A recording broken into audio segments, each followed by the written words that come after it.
like to say hello to everyone. Nice to see some familiar faces, some in Thailand. And there's my friend in Australia. Very good.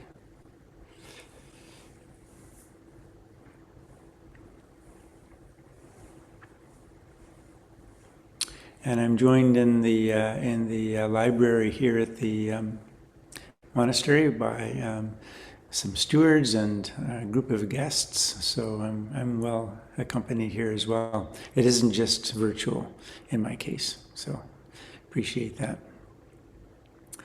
And I hope you can hear me okay. I could turn this volume up. It's okay. Good. Thank you.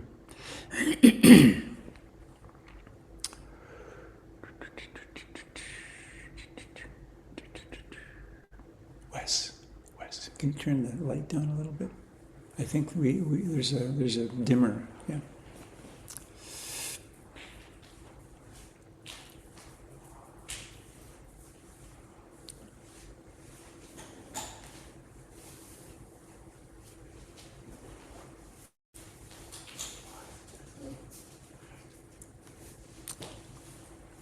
Yeah, that's good. Thanks.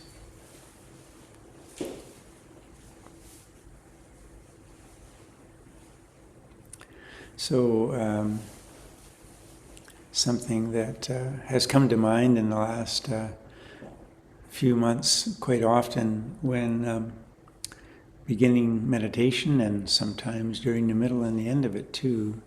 It's just some instruction I recall from one of my teachers, a Sri Lankan monk, who said,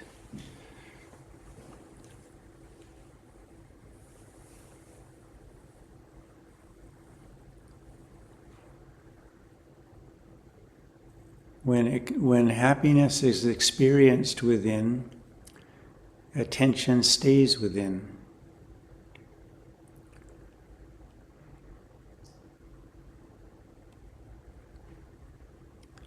And the meditators here in the room with me will remember something that Lumpur Pasano, Lumpur was mentioned by Nisanka in his introduction to my preceptor.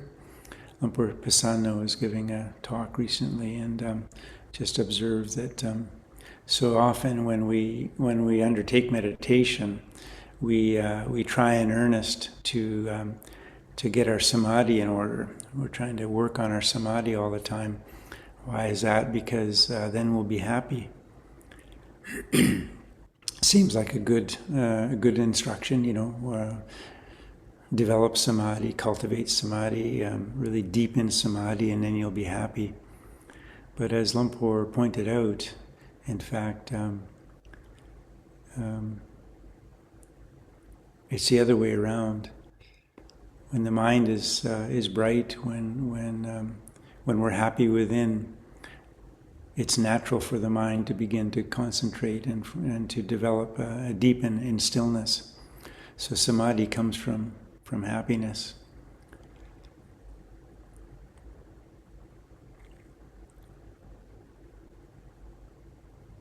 So that maybe takes a bit of weight off of our shoulders for us earnest meditators, just to remember the agency that's at work here. Just allowing the heart and mind to settle, to relax the body, to feel some stillness. Make sure you're in a comfortable position. Let go, if you can, of any expectation you have for any particular result this meditation, this session. But just sitting, relaxing into the breath, watching the rising and falling of the breath, the inhaling and exhaling.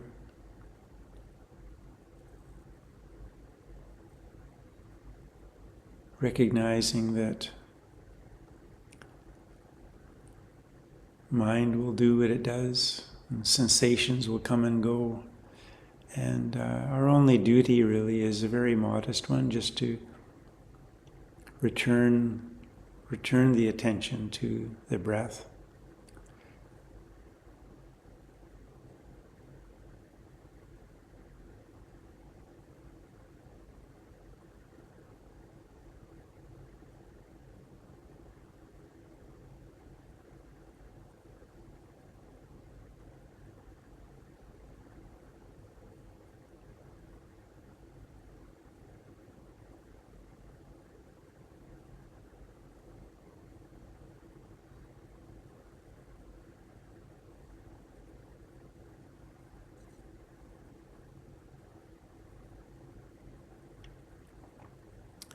And as always, bearing in mind that the first foundation of mindfulness is the body.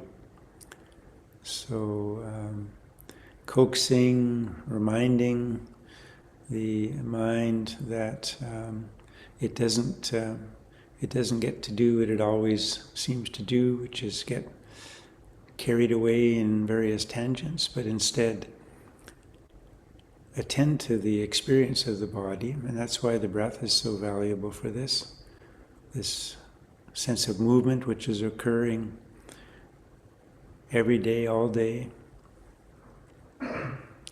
Just attending to this experience of breathing. And when you forget, when attention is drawn elsewhere, to my voice for instance,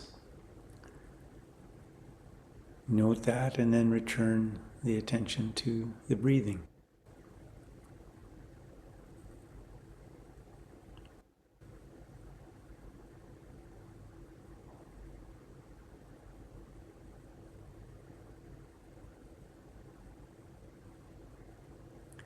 And if a little more encouragement is useful, just allow the mind to attend to the body in various parts, just touching the face, all of the tension that can be held around the eyes, the cheeks, the mouth, letting that fall away.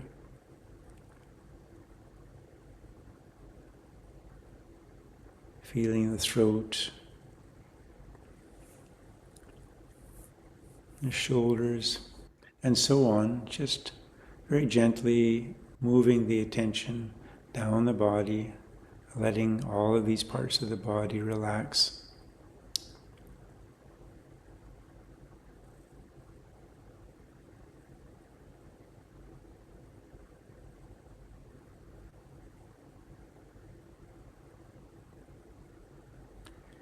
This in itself helps to develop ease in the experience.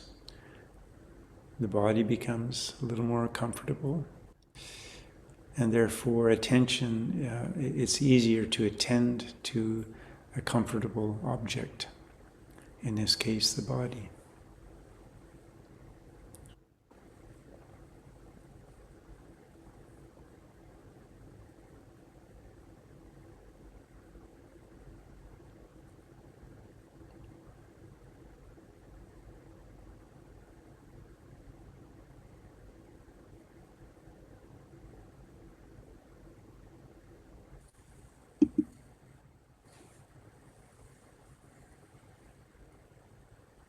Ramachaloka Dipati Sampati Katanjaliana Divaramaya Chatta Santi Dasahata Parajaka Jatika Dese tu Dhamman Anukampiman Pajam.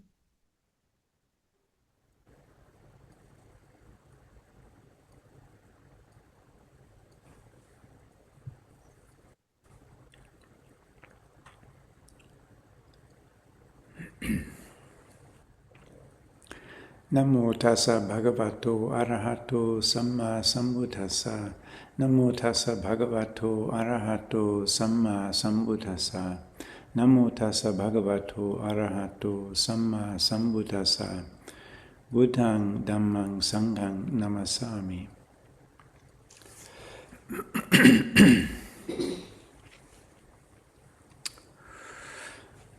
Well, times of change in Canada, fall here, very much here, leaves all gone. I'm telling this for the benefit of those in Asia and Australia, and Vancouver probably too. One of our monks is presently visiting his family in Mexico. Another monk just yesterday had pretty serious but important operation on one of his ankles, so he'll be not on his feet for quite some time, but it bodes well for him. And Lumpur Viradhammo, our abbot, is presently in, I guess right now, as I speak, he's in China, but he will be returning to Thailand, where he'll be beginning a fairly busy teaching schedule in Thailand, Malaysia, Singapore. And then he gets his knees operated on at the end of December, so we don't expect to see him until maybe mid-January or so. So lots going on in a sense here. Yesterday we were having tea. The group of folks here were having tea in the new meditation hall. If you haven't seen it, please come and try if you can to spend a bit of time in it. And we're having tea, and two people joined us. They were just on their way from somewhere to their home, somewhere around Peterborough, I think. So they had a few hours drive ahead of them, but stopped in to say hello. And so these are very casual gatherings. I'm trying to drink a little tea, and everyone else is trying to drink theirs. And a question came up about depression, Buddhism and depression. And this is by our this fellow who came, this visitor. Hadn't seen him before. And so, I talked a bit about depression, but I remember thinking at the time, oh boy, that's a pretty deep subject, in the sense that any bookstore or worth its name will have a huge self-help section, and a good part of that will probably be relegated to healing from depression and loss and all the rest of it. So it's for good reason. It's well-trod ground in our culture, and so this experience has been coming up for me today too, and I thought I'd try to talk a little bit about it, bearing in mind that in any good-sized group of meditators there are probably two or three at least people who have some or maybe significant training in mental health, for instance, psychology, psychiatry, sociology, various forms of practice, and some people who have perhaps experienced significant periods of depression in their own lives. So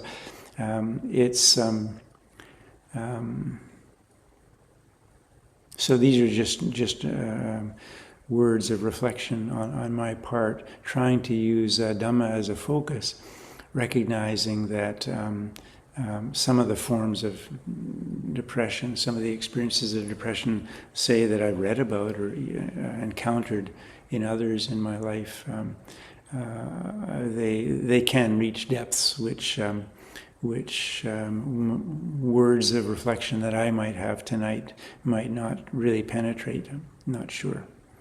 Still, as practitioners in Dhamma, as people interested in the Buddha's teachings, it's useful to think about, to reflect on these ideas, partly because our thinking, our reflecting, framing our own experience in terms of Dhamma, of course, is a valuable part of any Dhamma practice, any bhavana, the cultivation of goodness and insight in our lives will come about in part through this kind of cultivation and reflection.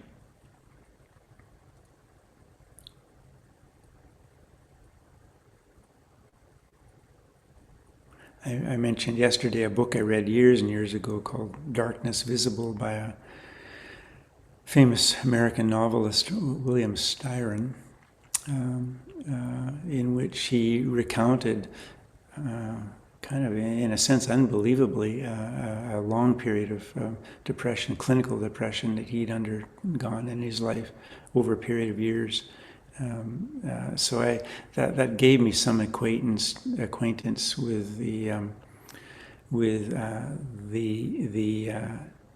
tremendous and rather terrible depths that this affliction can take. And yet, we all know too that depression takes much less significant forms in most of our lives from time to time. Just feeling down, feeling dispirited, disheartened at times. Expecting something and it not being fulfilled, experiencing kind of periods of ingratitude, maybe when you've gone out of your way for someone and they just haven't even seemed to acknowledge it. Many loss of any kinds, physical injury, serious sickness, of course. And the inability that comes from that can bring on periods of depression for people. A sense of loss of agency in one way or another, which can lead sometimes when it isn't treated or when it isn't understood and reflected on and worked with, can lead to a kind of abdication of will.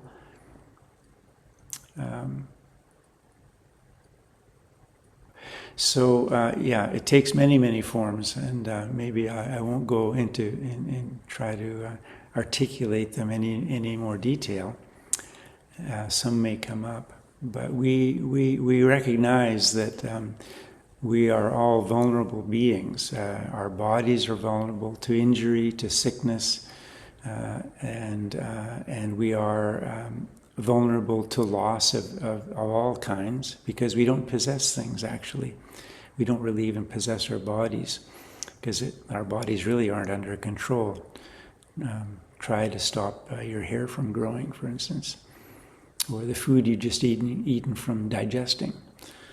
I've never understood how to control my digestion. It just happens. I'm glad it does. I'm glad I don't have one more thing to worry about, Now I must command my digestion.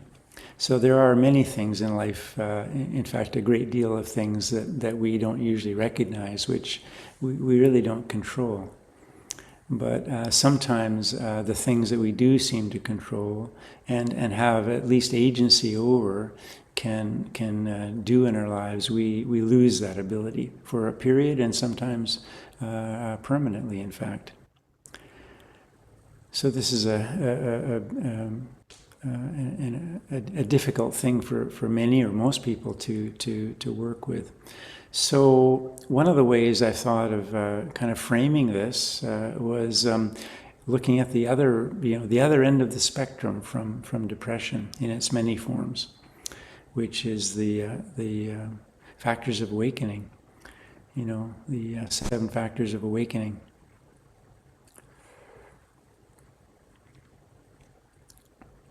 In fact, I think just yesterday too, I chanted this around the mealtime because our good friend and the Venerable Amarasiri was going off for his ankle operation. So this is one of the chants that we use for healing, blessing in healing, overcoming sickness. In fact, it's very interesting that in the suttas there are instances in which none other than, say, Venerable Kassapa, who was a formidable monk, practitioner, fully enlightened for decades of his life, and a great teacher and a great leader in the Sangha, even after the Buddha passed away. But Venerable Kassapa was ill once, and the Buddha reminded him basically of the 7 factors of awakening, and just bringing those specifically to mind in that moment was enough to heal his sickness. So if depression is a sickness of the mind, of the spirit, of the mind, then maybe this is a lovely place to start. In fact, I would submit that Dhamma is in itself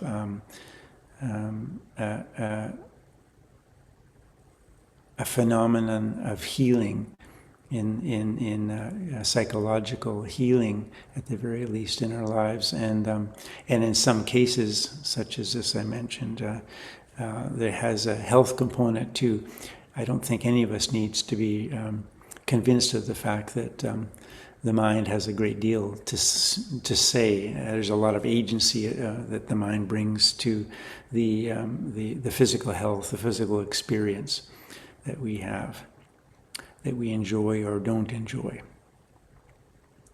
So, what are these 7 factors? Well, they begin with sati, mindfulness, clear attention, wholesome attention, brought to the present moment. Next one is Dhamma vichaya, so a diligent attention, reflection on Dhamma. And Dhamma can have many meanings, as many of you know. It can refer to the Buddha's teachings, and you can refer to truth, in a sense, the way things are, reality as it is, as well. So reflection, investigation is a better word, investigation on Dhamma.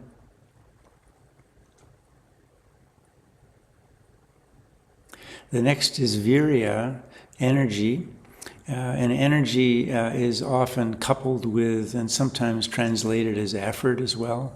So there is a kind of, you'd say, a physical component in this, but also, of course, we bring energy through interest, for instance, to things, mentally as well. So virya as energy is very important.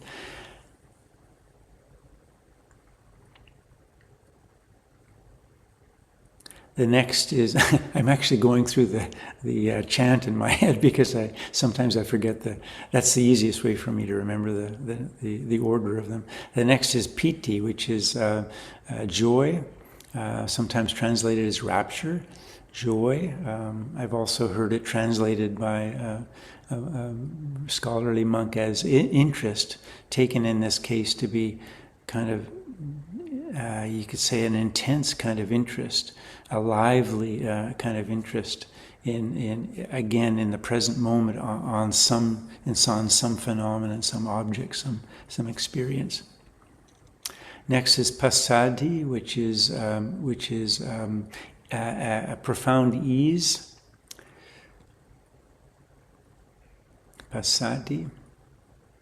And then the last 2 are samadhi and upekkha. Samadhi, of course, is usually translated as concentration, or but typically we also speak about stillness, kind of deepening quiet, the sort of silence of the heart and mind are characteristics certainly of samadhi. And upekkha is equanimity. A kind of a profound, wise balance of the mind. The mind's ability to remain in balance, poised, unruffled, it can't be knocked off of its stability. And I usually mention here that equanimity here is not indifference. In fact, it's very, very different from indifference. So it's a very beautiful quality of mind. It's also one of the Brahma Viharas, the 4th of the Brahma Viharas. So we know by that list that it's very much a wholesome factor. So those are the 7 factors of awakening, and they can be seen as a kind of orderly, or at least maybe a cyclical series, but an orderly one, in the sense that bringing mindfulness to the present moment, bringing clear attention, attention to the present moment, that is, to one of the 4 foundations of mindfulness. So it relates very much to one's own present moment experience of the body, but also of factors of the mind.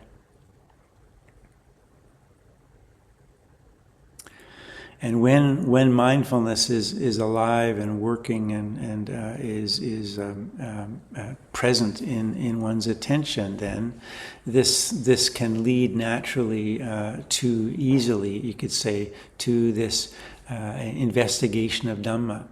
So this leads one's mind. In this case, you could say this is when the kind of framing of Dhamma kind of begins. This is what's occurring in my present experience. How does Dhamma relate to this? Where does it fit?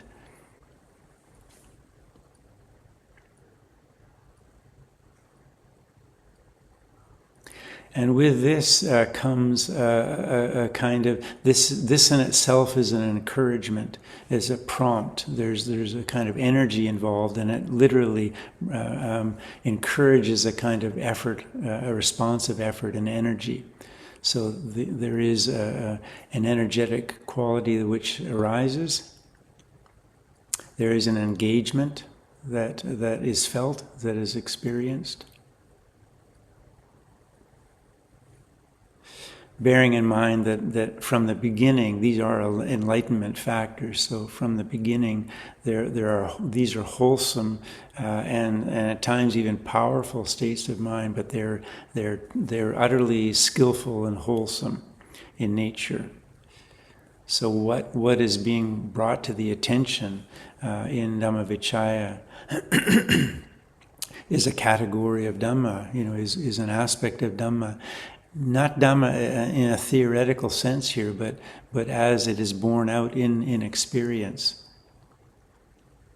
And this is a prompt to look more fully and to engage. So it's a prompt to engagement.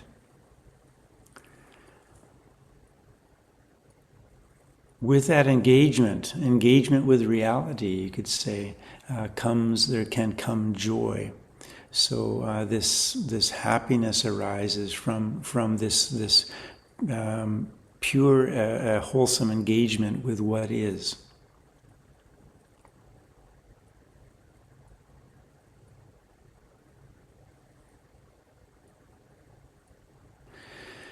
And being present in this lively, engaged way with what is presently occurring in experience and what is being clearly perceived, purely experienced as it is.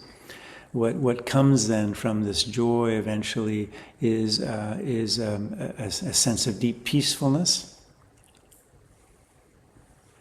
ease. You could say, we feel at home. The heart and mind feels utterly at home in the present moment, with exactly what's occurring, as one of my teachers would call this, the experience of experience.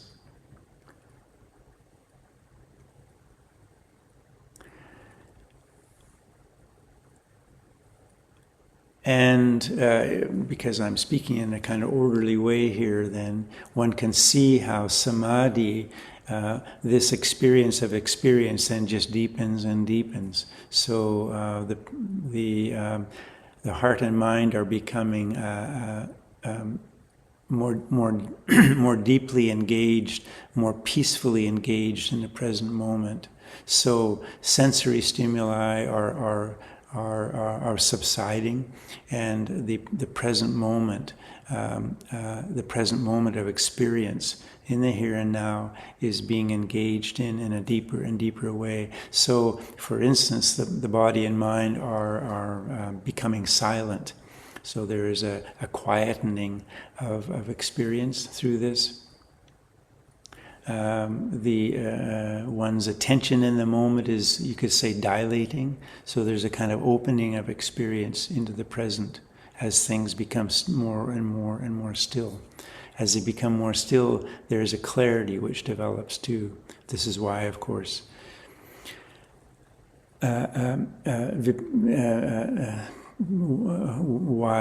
insight is naturally can be naturally part of this process of meditative development in samadhi. And with this this dilation of attention, with this clarification, this clarity and stillness and silence of the heart and mind, equanimity becomes natural, because one is experiencing life from a deeper but broader view, seeing things as if from a distance, not meaning a removal from the present moment, but just things slow down and are seen more clearly at a scale that is akin to standing well above something, but always taking interest, because mindfulness is still present. This alert quality of the mind is still present. And the samadhi, the clarity of mind, is still present. And so with upekkha, there is this broadening of view. And so understanding is more natural to arise here. We see our experience in the context of causality, for instance, called the arising and falling away of conditions, and how natural it is that this or that arises with the presence of this or that. And as these various conditions fall away, so too does the moment, does the experience that we've observed naturally and then also fall away, because the supporting conditions are no longer there. Other things arise to take this place. So those are the 7 factors of awakening, and it may not sound like depression has any place in this, and that's quite true. But it isn't. We're not trying to scold ourselves here. If we're observing ourselves in a kind of depressed state, and kind of scold ourselves by not being presently engaged in the factors of awakening. But what I'd like to suggest is just using them, just seeing them in their terms of healing agencies. Okay. Because, as I mentioned, they do have actually this characteristic, as truth does, as Dhamma does. But take, say, the first 3 of them. So we are,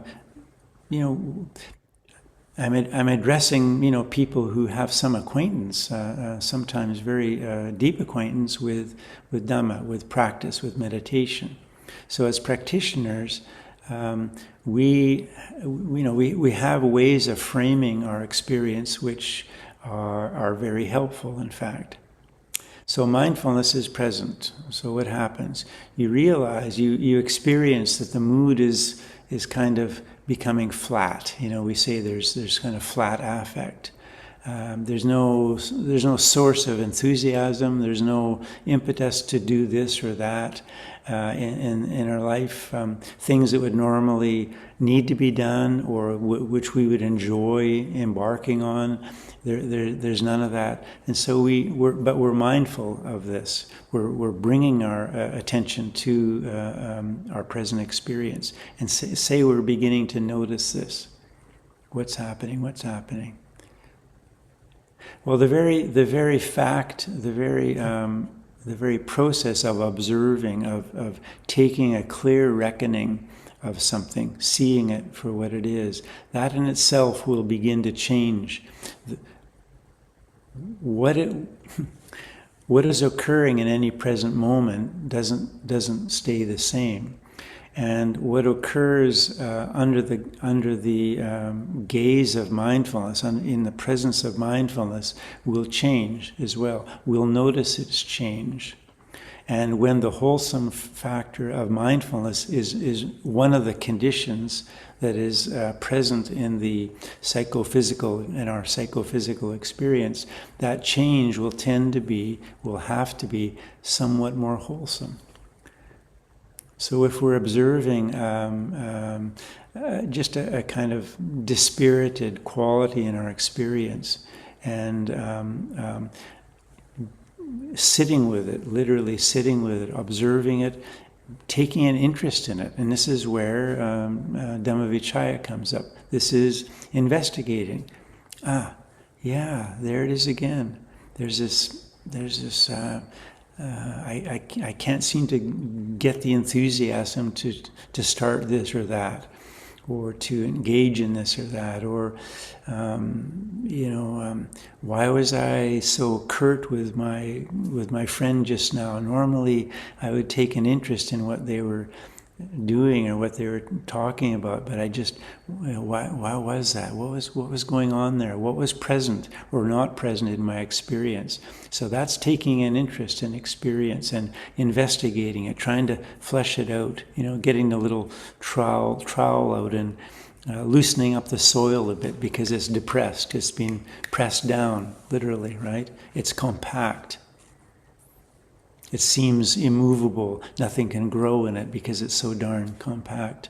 So we're getting out the trowel and loosening it up a bit, letting letting air kind of get to it, and maybe giving it some water too. So sati and Dhamma Vichaya. Then, when investigation has taken place and we're coming to some understanding, this is occurring. I didn't do this because I'm just not feeling engaged right now. But I can work on that. Yeah. So when we notice things and come to a bit of understanding through this sort of investigation, we can now make choices, wholesome, skillful choices to make moves in certain ways. You call up your friend again and you say, "Tell me that story you just told me. I wasn't paying attention. That sounded important, but as I say, I wasn't paying attention." Or we bring a bit of energy to a kind of corrective energy to change a situation. Obviously, depression is not necessarily such a simple matter. It can't be explained away by the monk in 5 or 10 minutes. Please don't misunderstand my intentions here. But speaking about these things in this kind of way can be helpful, because we're bringing Dhamma to it. We're reflecting in Dhammic terms on it. And often this will come to our aid if we honor it. So energy then is prompted. We're prompted to act in some way, even if that action is just giving it our wholesome attention, our mental attention at first, but it may lead to speech acts or other forms of action. But we're giving it our attention, and that is prompting. It is energizing us. It's giving us energy. Now, although I've spoken about these 7 factors as a series leading finally to equanimity, still. Any good series in Buddhism also is kind of circular in nature, you could say. So one way of, if we're thinking about the subject of depression itself, then I can imagine then, as a person as we're gaining skill with dealing with maybe a period of a few days or even weeks of just feeling, as I said earlier, dispirited, flat, whatever. But now we're bringing it the skillful attention.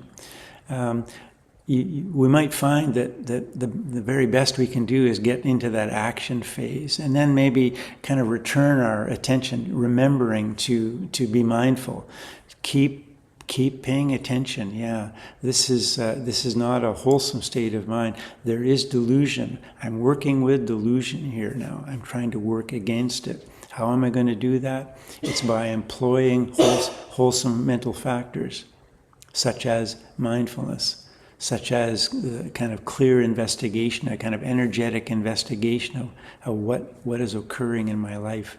This is going to bring about more understanding if I give it my attention. So I can imagine a kind of circular pattern of those first three for quite some time. But at some time, if we are paying attention, we will notice some change. We're not trying to, we're not talking about the cure. We're not, we're not going to hasten off and write our own self-help book anytime soon here. But just all we are looking for is some changes. That's all. The mood was a little lighter. She came and like she did the other day, but I noticed my attention was more. I was actually more present for her. That felt good, and I think she appreciated that. So noticing these things and actually acknowledging them, recognizing them, acknowledging that in fact there is progress. This is something is at work here. Something is at work. The Dhamma is functioning in my life here, and I can see it in these ways. So it might not be fully blown piti, which can be a very profound state. One of the factors of jhana, as some of you know. But there is a sense of happiness. Why not? Why not call it happiness? A kind of gratification that this is working. There was that period then I was just stuck. I was just stuck in this dense day after day after day, nothing changing. This kind of frame of mind is so debilitating, so difficult actually.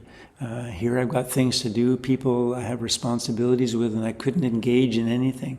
And now it's beginning to change, and this surely will be encouragement.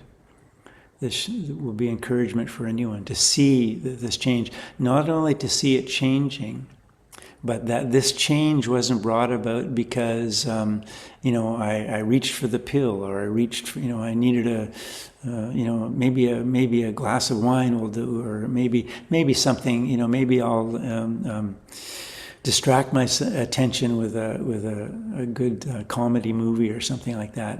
No, I mean, maybe watching a YouTube as you may know, I'm rather fond of watching YouTube videos of kittens and playing with puppies. Please don't think I don't spend all my day doing that, but you get my point. These little things in a life which can take us out of ourselves. Yeah. So, but if we have engaged in these factors of awakening, to this, just to this modest degree, and found little changes, a small degree of uplift in experience, this is cause for, and this has come from our own engagement with our own experience. So I didn't need to go to YouTube and look for another kitten video, okay? Instead, I have applied my attention in a wholesome and skillful way, and it's borne this modest result. I'm going to keep doing that. I'm going to keep doing that. You see? So it's there is encouragement built into this system, because the energy is finally, coming from within. Now, just like in all of us meditators know, if you've had a good meditation, don't expect it to happen next time too, and just be building one after the other. So if you start desiring, if you start expecting, okay, now I know the formula. Okay, I'll put it into action, and then I'm gonna. No, just continue. Be humble, be modest, and continue. Practice bears fruit when we continue, and get out of the way.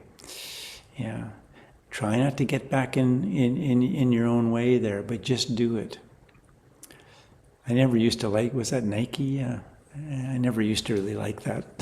That it sounded so, I don't know, but it's true in this case. Yeah, just allow the agency of Dhamma. In our own good intentions, this modicum of skill that we bring to our experience, allow it to do its work. Get out of the way and allow it to do its work. Because in a curious way,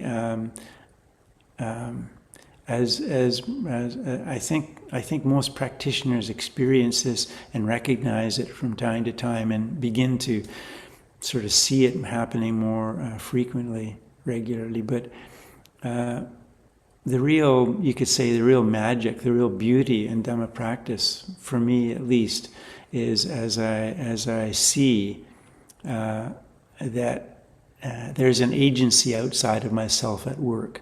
The agency is Dhamma.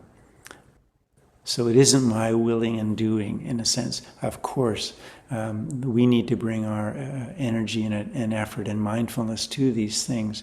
But you see what I mean? It's when we're out of the way, when our expectations, when our desires, when our craving, when the first and second noble truth are being kind of ameliorated, softened, and when we're seeing our involvement and our own suffering, because we're beginning to understand where craving lies in that suffering. So that's what I mean by getting out of the way here, letting Dhamma do the work, you could say. So that's these thoughts come to mind now. I just offer these reflections for you with my best wishes. Handa mayan dhamma kataya sadhu karam daramase sadhu sadhu sadhu anumodami.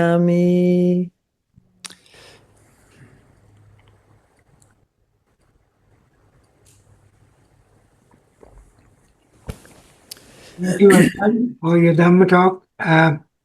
So if any participants have any questions or any thoughts of sharing, what Ajahn talked about, you could go into the reactions in your bottom screen mostly, and you can raise your hand, and I will try to see the sequence of the questions and allow them to unmute themselves and ask their questions from Ajahn. Alternatively, you can chat, write your question on the chat channel, and I will try to read it out as best as I can so that Ajahn can try to answer that question or give his reflections. Thank you.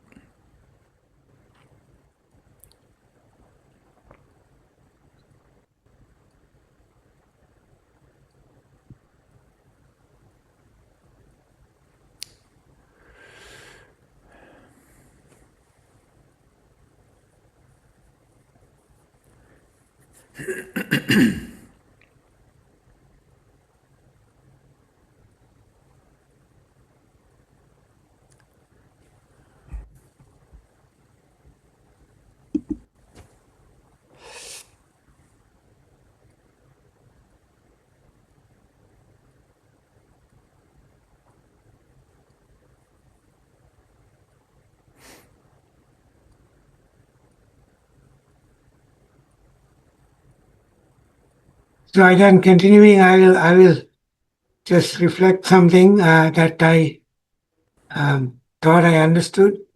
That was that you talked very much about the practice and leading to the various suttas that the Buddha taught, some cardinal ones, like the 7 factors of enlightenment. And I thought it was a very good way of kind of introducing this, and also the 4 foundations. So, and I suppose to you're realizing the actual Dhammas yourself and insight and so on. So I have one question as you began. You said that depression could be from non-gratitude, if I heard you correctly. And if that is so, can you, if possible, further elaborate that? Thanks for the question. What I had in mind was just all of the things in our, because we're relational beings. So say you're a mom or a dad or you're whatever, doing something, always thinking of yourself as putting yourself out to help others, and the pattern, the pattern recognition sort of sets in that you're not finding that no one seems to notice what you do. And so there's a sense of dispiriting that may be coming. That was what came to me, this sense of ingratitude that we experience. But I mean, it was just one of the possible reasons. I mean, they're just myriad. It's just you could go on all night really about all of the calamities and injuries and sources of violence and losses and whatnot that can I think bring about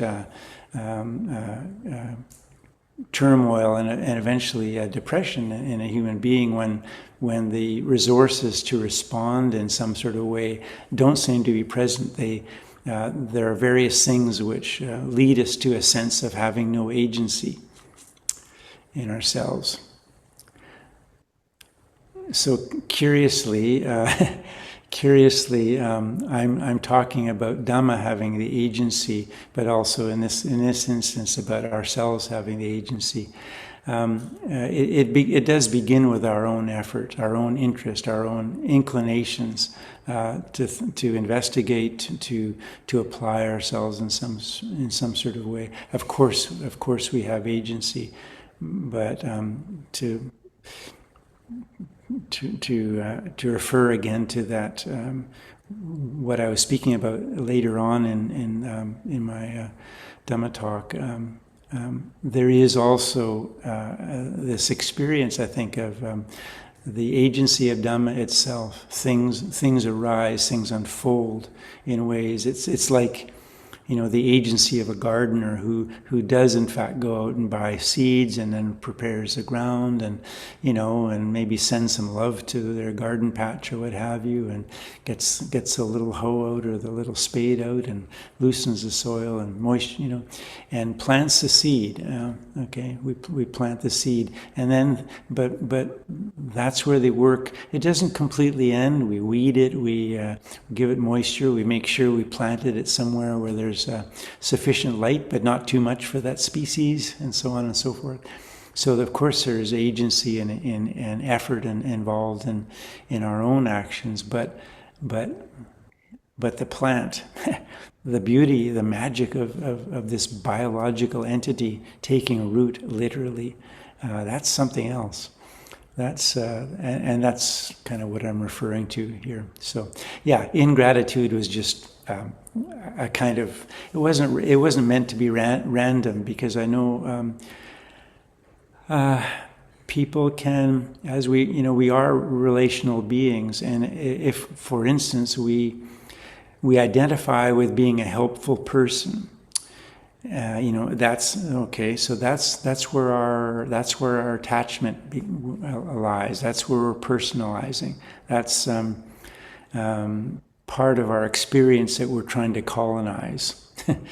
Okay, I am a helpful person, and then we start going out of our way to be a helpful person, and we do it again and again. And after what, maybe we tire people out after a while. Oh, there she comes again, there he comes again, and they just kind of avoid us or whatever. And if that is the source of attachment we have for our identity, I'm a helpful. There will be an affront to our identity for who we actually think we are if people start just ignoring us, forgetting to say anything, thank you, or their thank yous don't seem to be, because if we really feel we're helpful and really did something good, their thank you should be really, they should really mean it, and I should be able to tell they really, So, I mean, almost anything in life, any kind of predicament is possible to bring about over time a sense of being dispirited and eventually depressed because the world isn't living up to our expectations and so forth. So maybe that fleshes it out a little more. Sadhu and Ajahn. So I'll take from your sadhu that it made a little sense. So good. Ajahn, I would like to just make a comment. Actually, just a thank you for presenting the factors of awakening in that way, because I'm not so much familiar with the depression piece, but having been a person with like very severe anxiety for many, many years, I feel like the Dhamma, like what you're saying, makes so much sense, that Dhamma gives us some agency to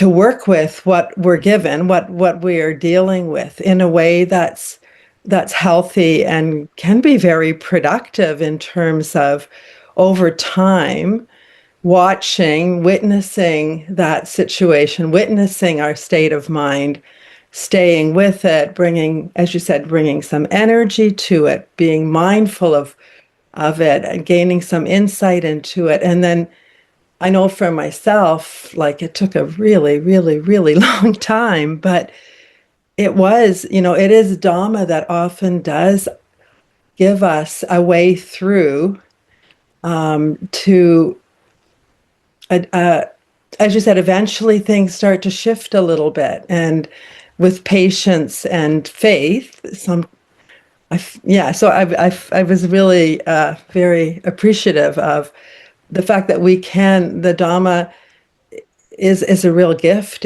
for many of us when we're dealing with difficult mind states. Thank you.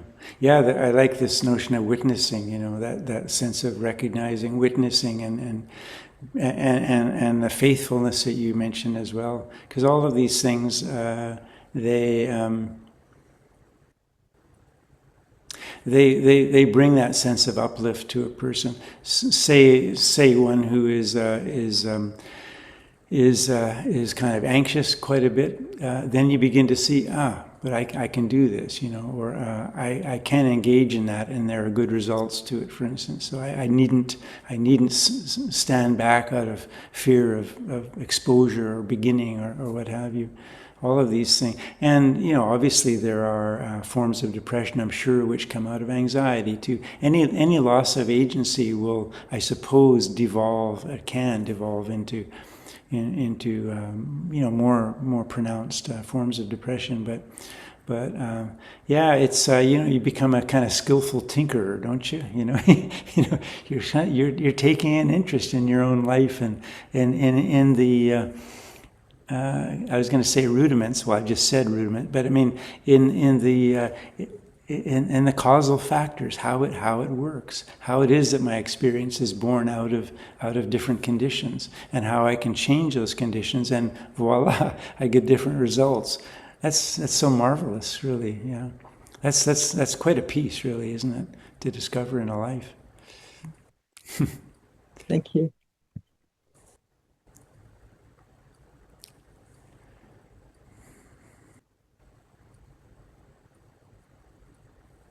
Harini, you got your hand at the camera. I don't know if you... Okay, you have a question.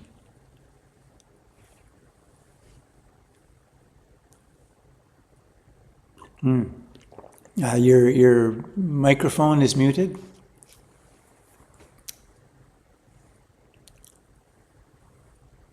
Someone can... Okay, yeah. Oh, there you go. Thank you for the Dhamma talk, Ajahn, and very grateful. So my question is, like you explained with mind states, how do you also reflect this on physical pain? So I'm sure that this is also like something that is benefited those days and even today, like the physical pain. with 7 factors of mindfulness, 7 factors of enlightenment.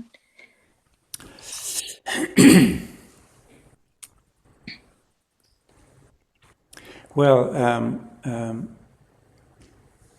you're the doctor, so you can tell me, you can tell me whether a person's mood has any bearing on their healing, for instance. Now, the example that I gave from Mahakassapa, of course, that's a remarkable result, and yet once in a while we do hear about kind of miraculous healings, I guess.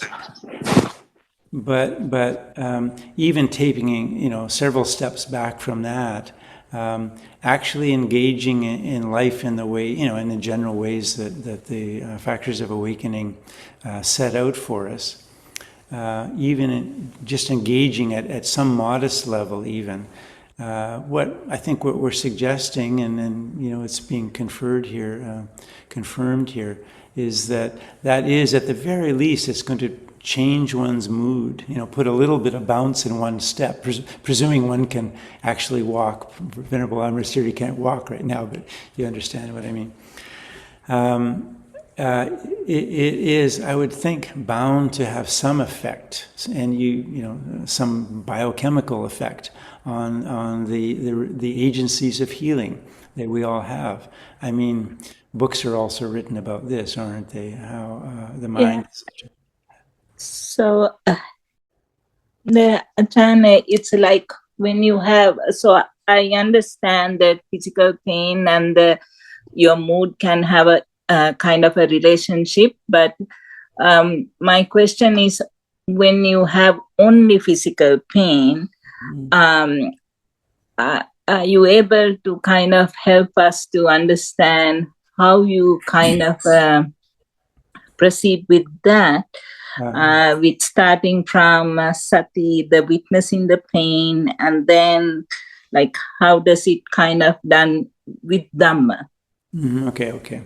Well, I mean, I would submit that everything changes with sati. Yeah. For instance, usually our response to pain is to avoid it, get rid of it. Sometimes we might deny it. We ignore it, sometimes when we shouldn't, because we should be paying attention to whatever. So we ignore things, we deny things, we try to avoid things, we try to placate them, through, take a Tylenol or do this or that. We try to get rid of it somehow. Sometimes we can't do that, as we know. Sometimes we can't do that. And seems to me that the Buddha would say, whatever our situation in life is, whatever crisis we're experiencing, bringing our mindfulness to something is going to bring benefit. It in a sense, it brings it into the field of Dhamma. Being mindful of something is, in this sense, because there is manasikara, attention. I know I'm in pain. Tell me what else is new, kind of thing. Don't remind me I'm in pain. I know I'm in pain. That kind of thing. That is attention. I'm aware of, I'm not asleep. I'm aware of being in pain. I haven't been drugged to the point that I'm not aware of it. I know I'm in pain. It's there, okay. But I don't want it. I don't like it. I have aversion to it. I want to ignore it, but I can't. Yeah. So there is that experience that we have of pain as well. And that isn't mindfulness. Mindfulness is a wholesome factor. It doesn't mean that the physical pain goes away, but what I believe happens is that mindfulness is there is a spaciousness inherent in mindfulness. And the spaciousness that applies in the case of physical pain is we are aware of the pain. And one of the results of that is, in terms of mindfulness, that the pain all of a sudden has characteristics. It isn't always the same. and so I often recommend to people with not just pain but other things, just take an interest in them, develop curiosity. Now that's kind of like Dhamma Vichaya, isn't it? I haven't used that term usually, but curiosity. But so, does it have a temperature? Does it change? It gets worse sometimes. Does it throb? Does it stay this? Does it sort of have a kind of evenness of tone? Does it have a texture? Of course you know where it is, but where is it? So there's enough spaciousness, in other words, for the attention to take an interest. Yeah. You can try that, and it may be more, or it may be no more difficult than actually developing mindfulness with the breath. Yeah, the breath all of a sudden doesn't become boring. Something's happening there. Every moment's different. Darned it anyway. Every moment is different. Breath is interesting. It's warm. It's cool. It's all of these things happening. So.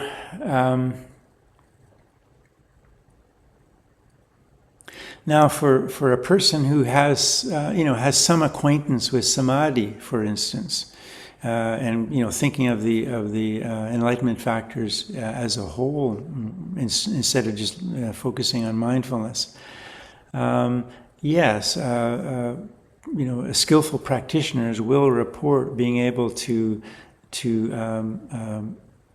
subdue sometimes very significant pain through samadhi.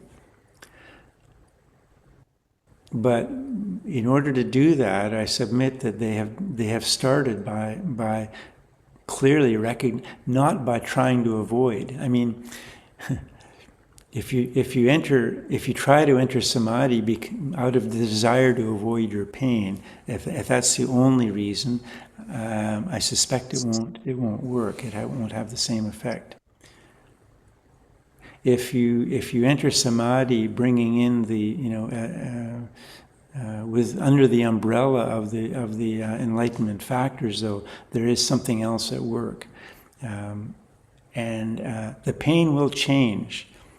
Will it become more subdued? It won't be a problem in the same kind of way. Because initially, not wanting the pain, but having the pain, trying to avoid the pain, being unable to avoid it, and so on and so forth, that is suffering. That is the emotional or psychological suffering that we're bringing to the pain. The pain, the knee, the heart, whatever it is, that's occurring. That's a kind of organic, that's a physical manifestation of our being, of the first khandha, the rupa khandha. Yeah, but the other things, these we do have some we have some agency actually with the other khandhas here, in terms of Dhamma.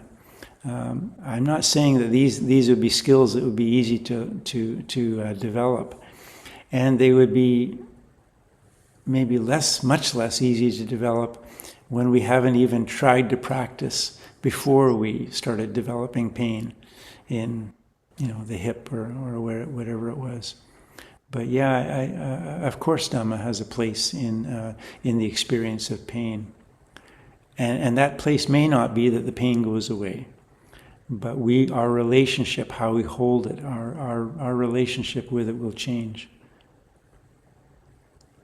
Is that said enough about that?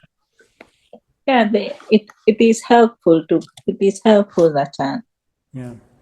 Think of, who is that? John Kabat-Zinn, Full Catastrophe Living, and the, that clinic in, is it University of Boston or something like that?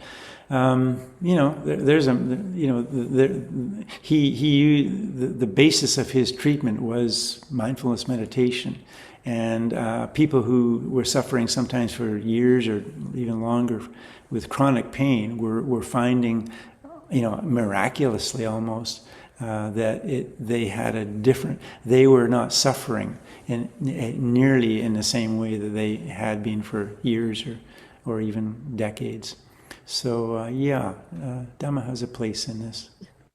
how do you reflect in Vedananupasana in second factor of mindfulness, like when you have physical pain? So,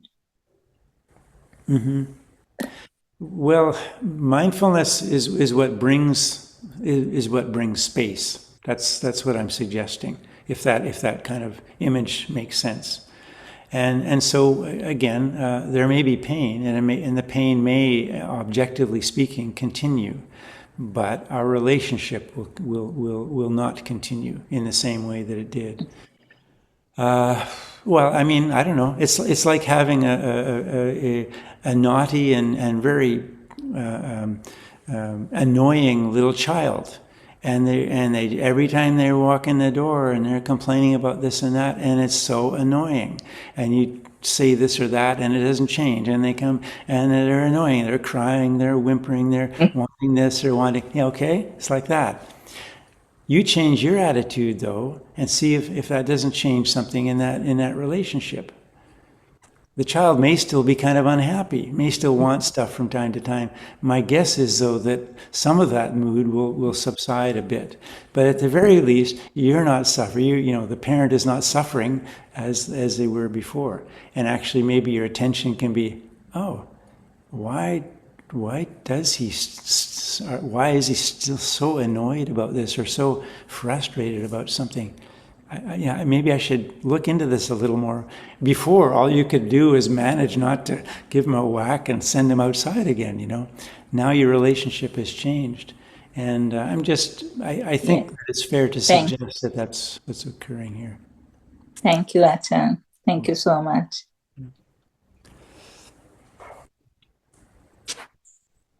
Oh, Flora in Ottawa. Thank you, Ajahn, for an extraordinarily helpful talk. I was wondering if you could address the issue of depression and aging and the loss of agency that comes with aging, and how one can assist someone in that state. Yeah. One of the pieces of advice I've heard several times is, if you're with a parent or something like that, if they don't do things for them that they can still do for themselves. There's a real, I'm sure you've heard that about 3 times. But yeah, that's a very good question, because that is a factor in aging, isn't it? And if one's personality and, if one's sense of themselves is, I'm the man of the house, I earned a living, and I, did this is my job, and now I'm retired and I can't do, and now I can't even walk across a room with a, it's a pretty, or the woman or whomever, of course, and if we're speaking about other people, I guess, then, say parents, I mean, we're regularly instructed, make sure you remind them of all those things that you're so grateful for, or remind them of happy things and bring some buoyancy to the heart and that kind of thing. As practitioners, and by the way, I'm looking at the screen, some of you I can't, but I'm just going to say, I'm not a wizard or anything, but I'm sure we're all aging. So guess what? We can practice now, because whether or not you're a stream enter or something, if you live long enough, you're going to really experience the factors of aging. You will lose the capacity to do certain things. I was just reading a kind of semi-biographical sketch of a great monk yesterday, actually, and sure enough, and he was a great monk, great meditator, and he ended up in a wheelchair, and he's been probably having his mouth wiped by an attendant, and but he wasn't suffering. I'm certain of that in his case. But it's easy for us to imagine, and this is a part of Dhamma too. Just reflecting in a wholesome way. Yeah, boy, I noticed how when I had that limp, that was really it really bothered me, not being able to run around with whatever, or ride my bicycle or something for a few weeks. Gee, I hate that, but wait, What does the Dhamma have to tell me now? Because it's just going to continue, you know. I'm 38, I'm 62, or whatever it is. It will continue. More than that, I could be injured any time, you know, the mythical bus accident or something. What would it be like if I couldn't walk anymore? Actually, what would it be like if I actually could never walk again? What would that be like? Boy, yeah. And a couple things arise. You know, just a sense of compassion for other people.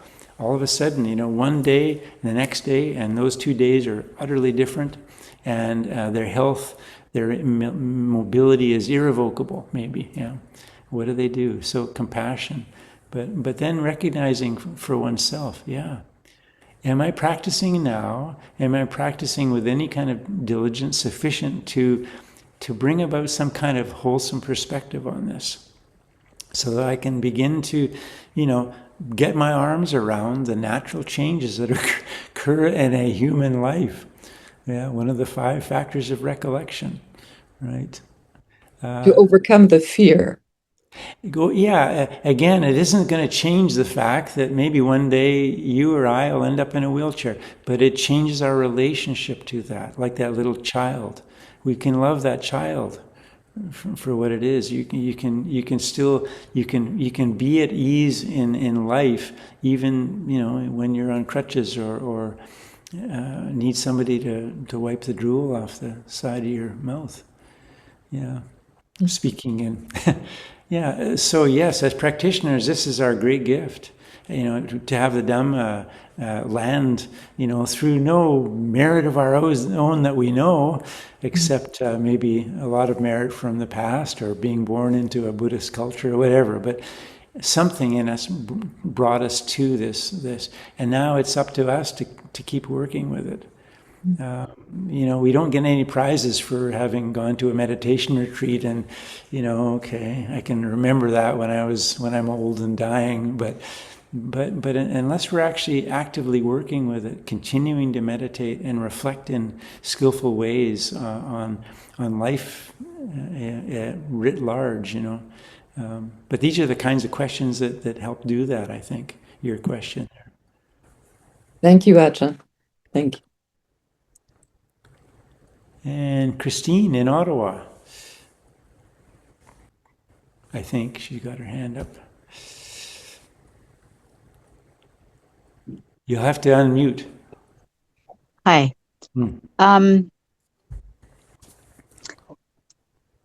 This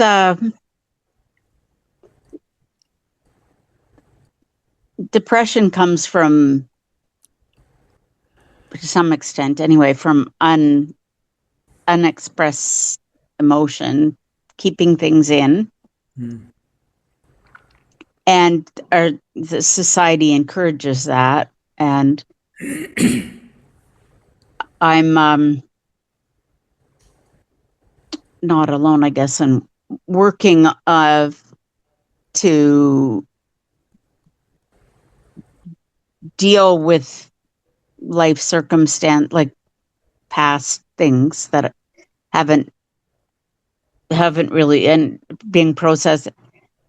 I'm just wondering, in terms of, it just seems to me that in circumstance of bringing things into consciousness and working through them, fear comes up that I will be overwhelmed and, you know, it'll just be too much.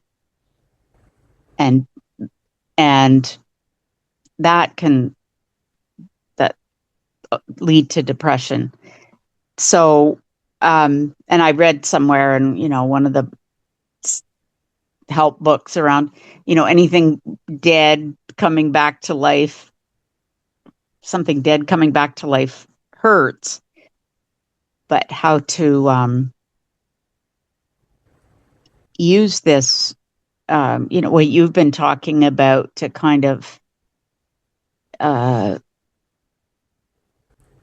titrate, I guess, the grief and the overwhelm, to not, have it be too much to shut down again?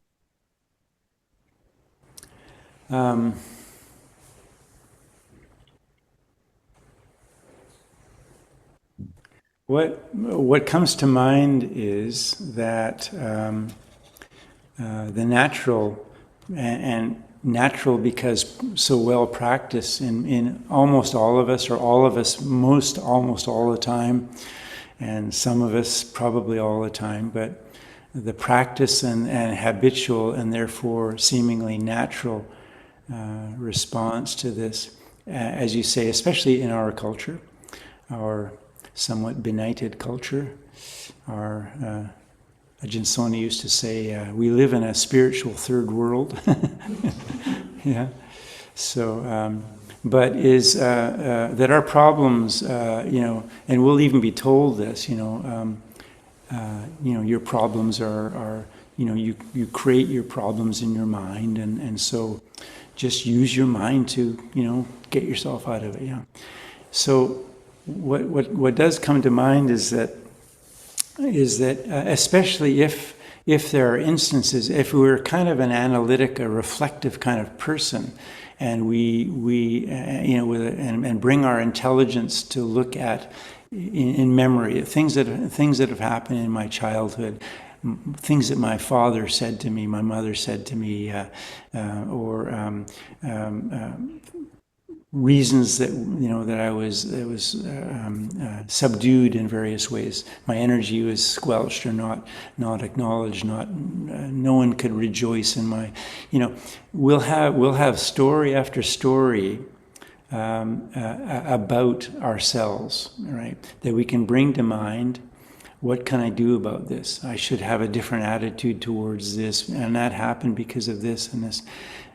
It is a very heady occupation, and it's kind of natural to us because it's so well rehearsed in us. It is, in some way, the kind of the work of the psychoanalyst, getting our stories and the narrative, and then thinking of the narrative in a different way in that. And goodness knows that could easily work sometimes, and I don't want to dismiss the value that people have found in various forms of therapy.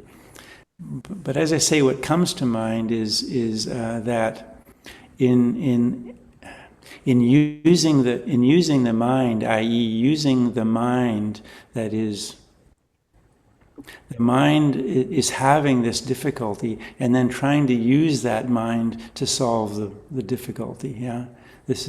So what else do we have? I mean, it seems like we have no other option, isn't it? To think carefully, to work through problems, and to kind of re-narrativize or see how this could have worked differently, and then maybe see oneself in a different light, and so on and so forth. What I'd suggest, though, is that what our practice does and what meditation trains us in is first of all, it is letting go. And I hope I don't sound like any of this is trying to trivialize, kind of getting caught in a kind of knot of regrets or various things in one's life at all. But what meditation requires of us, in a sense, is letting go. And the second noble truth about craving, about attachment, and that we, of course, do attach to things, to ideas, to self-perceptions, to stories through our mentation, through our minds. And what is the result of that? I mean, the simple equation in Buddhism is craving leads to suffering. It's just that little equation.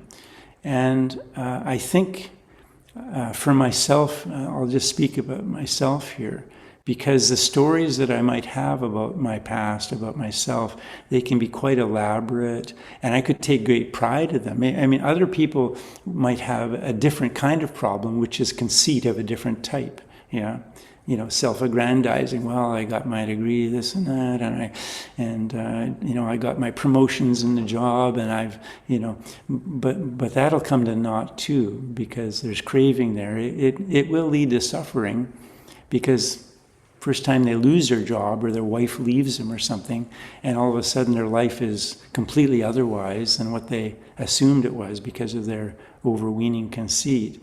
They're suffering, and they don't know what to do. Yeah, so it can happen on either end of the scale. A person, this is by the way, feeling one is less than is another type of conceit in Buddhism.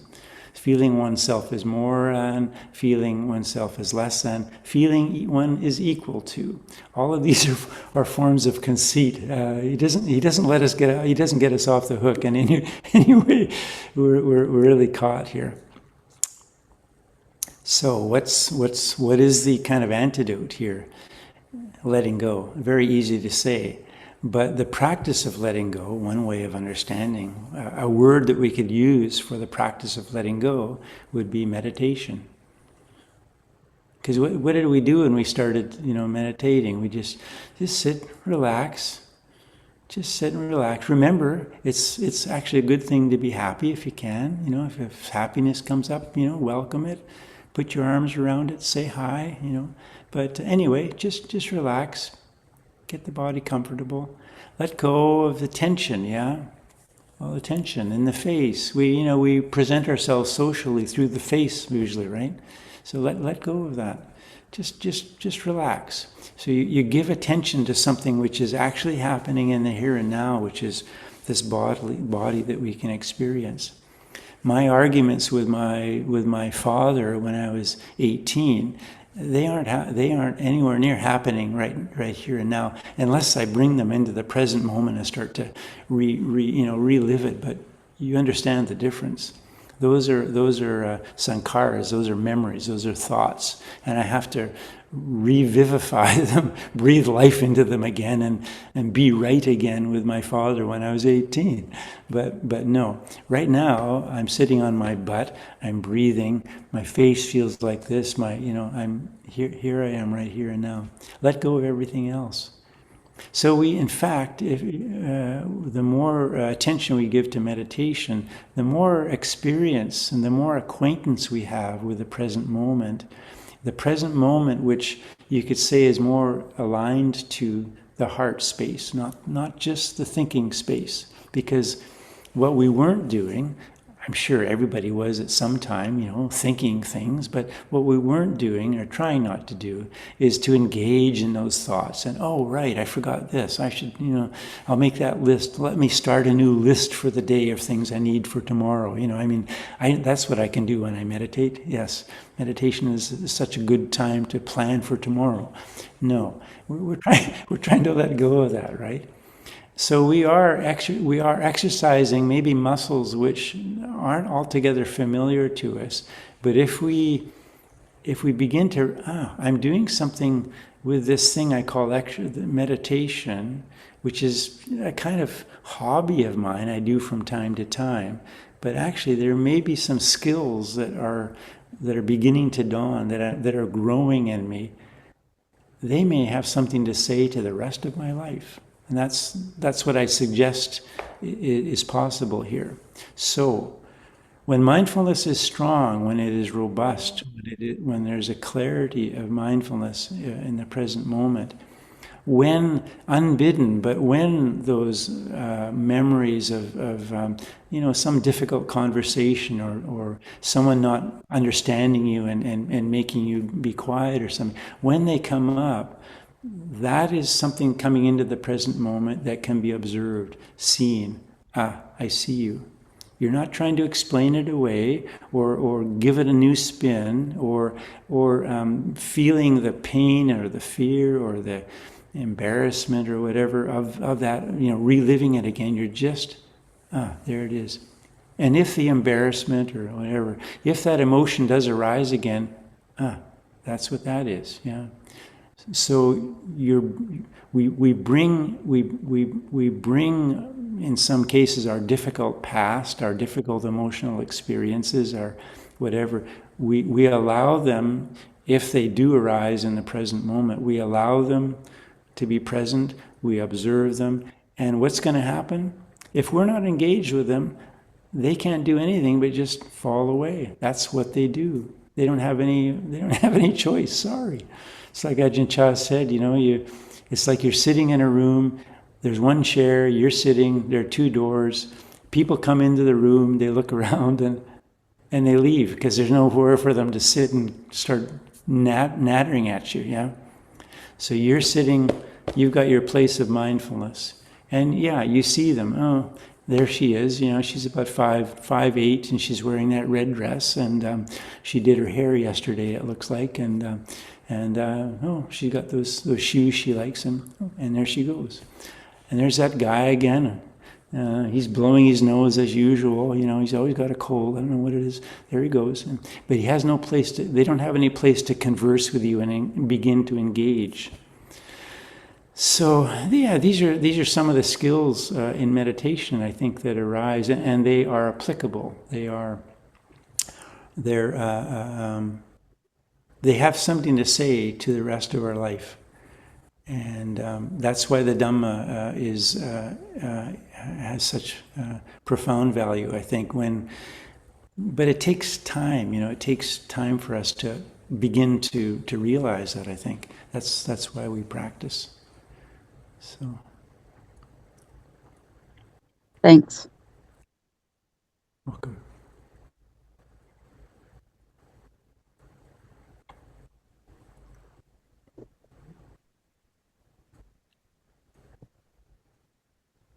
Ajahn, it's 9:30, past 9:30. If you want to continue, it's okay.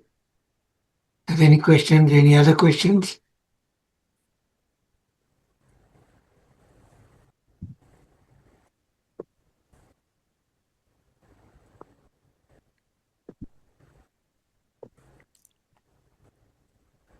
Looks like maybe that's it for questions. I don't know. Yeah.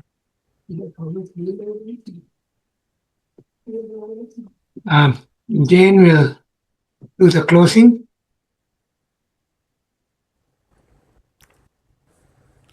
Sorry, I didn't hear that. I said Jane will do the closing. Jane. Oh, okay, yep. Yeah. Hi.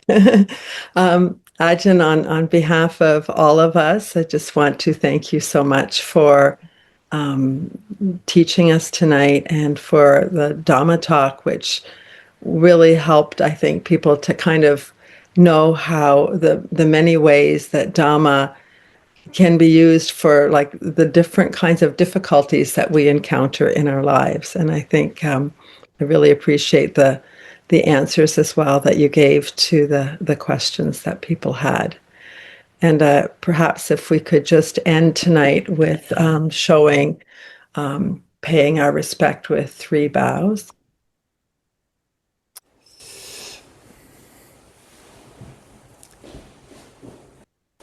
Suki Hotu.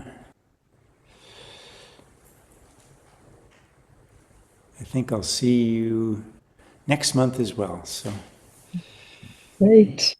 Great. If people would like to unmute to say goodnight, that would be lovely. Thank you, Ajahn. Thank you so much. Thank you. Thank you very, very Thank you, much. Ajahn. Thank you, Ajahn. Thank you, Ajahn. Good night. Thank you. Thank you. Thank you. Be well. Thank you, Thank you. Ajahn. Good night. Thank you, Ajahn. Thank you very much. you. Night. Hi, Michelle. Very good. Okay. Good night then. Good night, Ajahn. Good night. Good night. Good night. Here we go. Very good.